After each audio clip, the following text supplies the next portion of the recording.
Hey, salut tout le monde, c'était dit. Aujourd'hui, une nouvelle vidéo et je vais vous parler de la boule de Thor. La boule de Thor, vous allez me dire, qu'est-ce que c'est? Eh bien, c'est ce que je vais vous dire avec ce livre. Papy, raconte-moi la boule de Thor. C'est parti.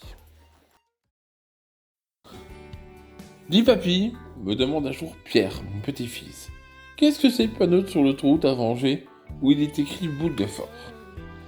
C'est vrai que lors de son dernier séjour en Anjou, mon petit Parisien de Pierre n'a pas cessé de me poser des questions sur cette fameuse boule de Thor.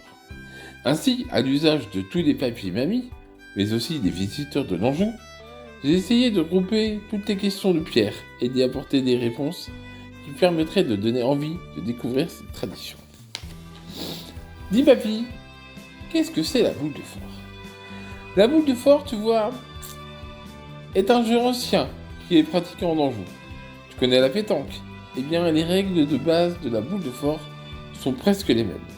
En effet, les joueurs pratiquent ce jeu en équipe avec 2 boules chacun. Et ils doivent approcher leur boule le plus près possible d'une boule plus petite appelée le maître, qui est l'équivalent du cochonnet à la pétanque.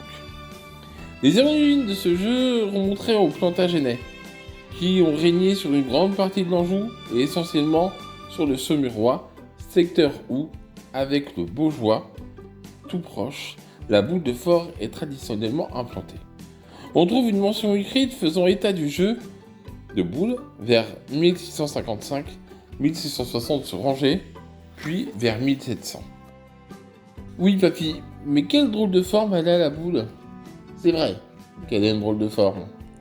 Elle est en bois, cerclée d'une bande de fer, et ses côtés sont légèrement aplatis.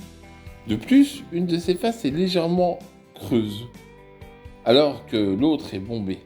Cela donne un déséquilibre et le côté bombé plus lourd s'appelle donc le fort. Pourquoi a-t-elle cette forme?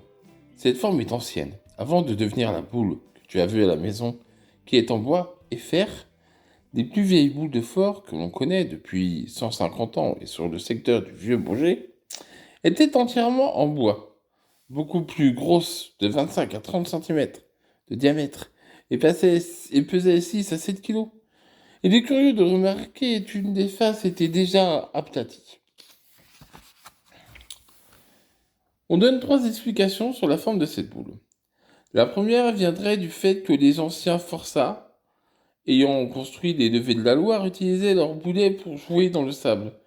Mais cela me semble difficile car un boulet de forçat, c'est une grosse boule en plomb avec une chaîne attachée à la cheville. Ça approche peu, à mon avis, être remis en question. La deuxième explication évoque l'idée que les bateliers très nombreux sur la Loire de cette époque jouaient avec les restes des poulies, la roue centrale, qui avait à peu près la forme de la boule de Thor.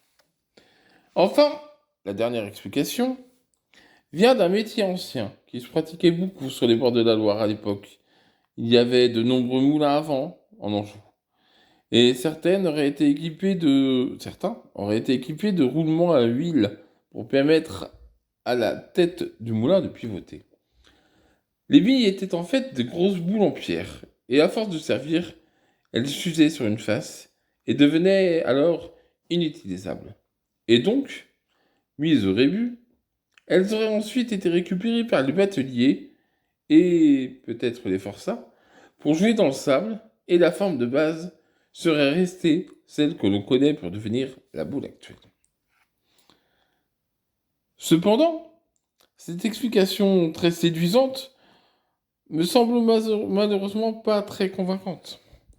Car, d'une part, il n'y a pas eu de moulin à vent équipé d'une boule faisant office de pivot, et d'autre part, les roulements à billes ont été inventés par l'industrie au cours du 19e siècle.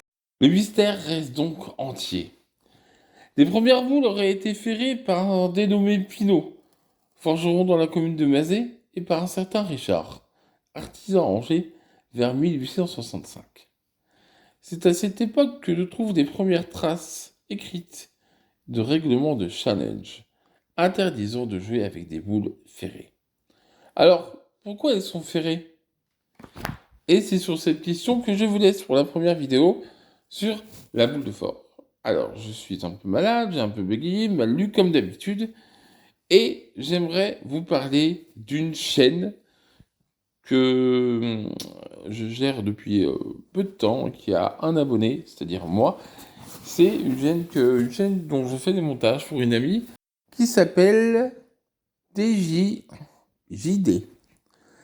C'est une chaîne en fait qui présente des articles sur le site Vinted. Donc allez vous abonner si certains seraient intéressés par les articles. Il y a des vêtements, il y a des livres, il y a des jeux, il y a un petit peu de tout. Donc allez faire un tour, je vous mets le lien en description. C'était Titi, non, c'était Teddy. À bientôt, salut.